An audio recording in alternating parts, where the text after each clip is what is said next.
I have a confession to make. I did something that will probably make a lot of you lose a large amount of respect for me. I made a purchase, and I'm going to show you guys what it was.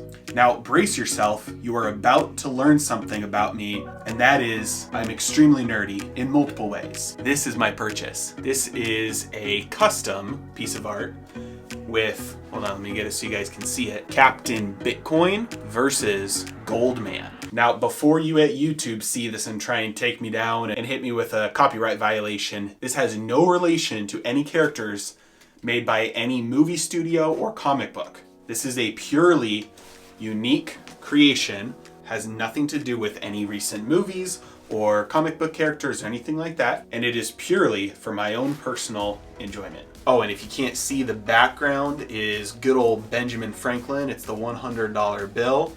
So I have titled this piece Captain Bitcoin versus Goldman, Currency Wars.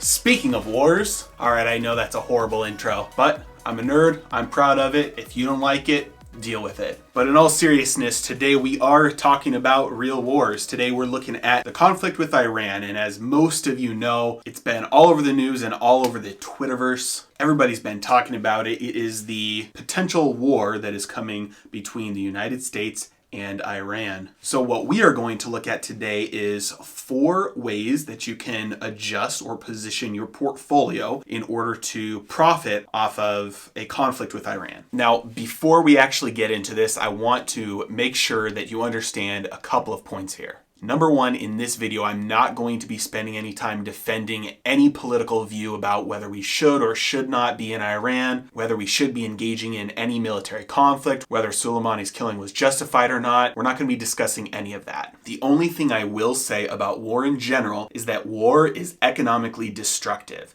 And that goes against the mainstream view. A lot of pundits, a lot of historians, and a lot of economists point to war as being an economic good, and that is just simply not the case. If you take World War II, for example, that is a classic example that economists point to and say World War II pulled us out of the Great Depression and caused a huge economic boom for America. And that, again, is just simply not the case. America boomed after World War II despite what happened during World War II, clearly not because of it. You can never say that a destruction of wealth caused growth. Any growth that results after a destruction of wealth is despite it, not because of it. We destroyed lives, we destroyed productive capacity in those lives, we destroyed an enormous amount of actual productive resources, such as all the metal that was used to make things like the tanks and the ammunition and the guns, all of the clothing that went to the soldiers' uniforms, all the food, all the logistics, all the oil, the energy that was put into shipping, and all of that was just destroyed. It did not result in anything economically inherently good for the country. And nothing has changed. That's always been the case. And that's why countries historically have always needed to print money in order to fund wars, because they are so costly economically that you have to print money. Most countries will abandon the gold standard if they're on one, and if they're not, they just ramp up the printing press. And in countries that haven't had paper currencies representing their physical reserves when they actually had gold coins, they resorted to things like coin clipping. And so it's always been the case that there has been a debasement of the monetary supply in any country that wants to fund a war, because wars are so expensive. And today is no exception. If we actually enter into a highly escalated conflict with Iran and war breaks out, and if there are other effects with other countries around the world, and if this thing really does start to ramp up, we could see a monetary expansion that dwarfs what we've been looking back at the last 10 years. But nevertheless, even though there is a destruction of wealth, and economically, systemically, it's not healthy for an economy to go through something like war, that doesn't mean that there aren't certain sectors or small areas that are profitable. Because during wartime, the government siphons resources from most of the economy and pumps it into select specific certain areas. And so what we're going to be looking at is 4 areas that you can tweak or adjust your portfolio and allocate some of your resources to in light of the backdrop of a massive expansion on the monetary supply and a redirection of those resources into certain areas. And we're going to look at how you can position your portfolio to take advantage of that in light of the event of a possible war with Iran. These investment ideas are just that. They're ideas meant for educational purposes only. Obviously, they're not individual investment advice. I don't know you. I can't tell you if they're specifically suitable for your situation or not. But if you want to try and take advantage of what might come, these are some ideas. Again, it's a speculation. This isn't something I'm telling you to adjust your whole entire portfolio for. Never do that. This is something for a small portion of your portfolio if you want to try and speculate with that. And I'm using ETFs for this because since we are speculating and looking at a small industry or subsector, we're going to be looking at ETFs that broadly cover a bunch of companies in there, because it's when you're speculating, it's even harder to hit the nail on the head when you're trying to find, a company that's going to get a contract with the government or get acquired or something like that. And so what we're looking at is ETFs. Of these ETFs, I also chose ones that were high in their total assets, because a lot of ETFs are similar in the fact that they follow the same index, but they're very different in the fact that they have less total assets. And so I picked ones that have low expense ratios, lots of assets, and high volume. That way they're liquid. You don't have a high spread between the bid and the ask.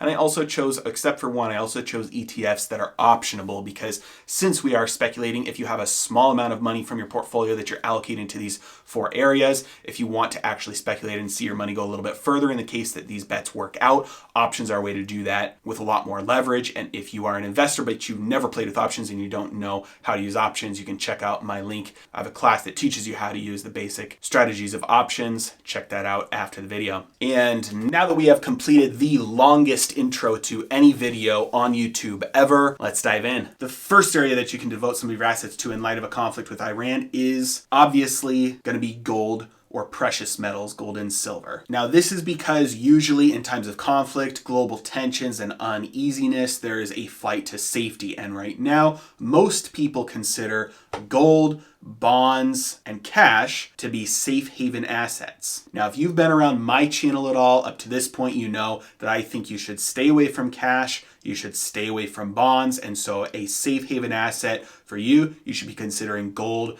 maybe silver. So there are 3 ETFs that we can look at when we're looking at speculating with gold and silver. The first one is going to be GLD. GLD is physically backed by real gold. It has a lot of total assets. It is very highly traded. There's lots of volume. It is highly liquid. It is optionable, so you can trade options on it, and that is GLD. The second one is very similar to GLD, except it's for silver. It's SLV. Again, high volume, a lot of assets in this ETF, backed by physical silver, and again, it is optionable. Now, the third one, this is GDX. GDX is made up of mining stocks, gold mining stocks, and so if you want a little bit more leverage, a little bit of a lag time as gold goes up, mining stocks will start to become more and more profitable. So something like GDX gives you broad exposure to mining companies. This way you don't have to pick out mining companies yourself. That is a very difficult thing to do, to go through all the different gold mining companies. Something like GDX, again, gives you broad exposure to gold mining companies. And if you look at these charts that I've been putting up as I've been discussing GLD, SLV, and GDX, you can see that over the last few days, their prices have been popping. Now, a lot of that has been the tailwinds from the last couple of months, as there's been an increase in the money supply, more of a push for gold from other areas. It had a great technical setup as well with this bull flag, this consolidation period after the last big bull run. And so it has had some tailwinds behind it, but a little bit of this momentum, especially over the last couple of days, has been due to the conflict and the escalation in the Middle East. All right, the second area for you to invest in to profit off of the coming conflict and potential escalation in Iran is going to be oil. Now, again, this is an obvious one, and so I'm going to throw up 3 picks here for oil ETFs that you can use to give yourself exposure, not have to pick out individual oil companies. The first one here is OIL. Again, a lot of assets, very liquid, it's highly traded, lots of volume, and it is optionable. A second one is going to be USO. USO,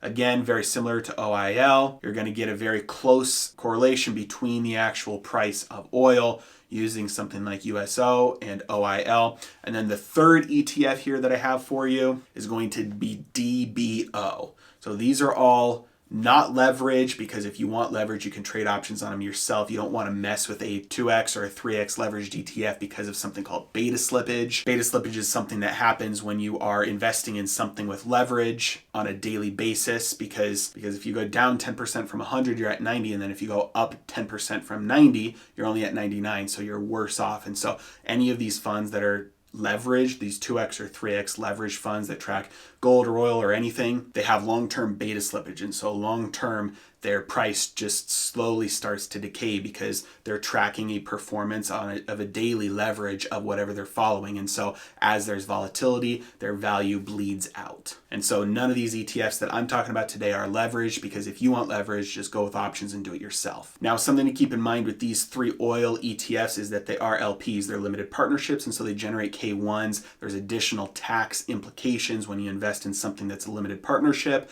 Even if you invest inside of an IRA or a 401k, the tax implications come through, and so you'll still have a K1 that you'll need to provide to your tax preparer. If you have any questions about this, talk to your tax advisor or your CPA. All right, a third area that you can invest in light of the coming potential conflict with Iran is going to be cybersecurity. Now, this is a fun one because not only are the symbols of these ETFs very clever, but it also gives you a little bit of an insight into what people expect in the coming years with war and conflict. A lot of people have said over the last decade or so that the wars of the future may not resemble the wars of the past because of this little thing that we have now called the internet. And so a lot of people speculate that a lot of the warfare going forward will be done through things like cyber attacks, especially attacks on grids and infrastructures through cyber attacks. And so companies that are dedicated to cybersecurity are going to get at least a speculative bump whenever there are tensions going on. And you can see that clearly with these 3 ETFs.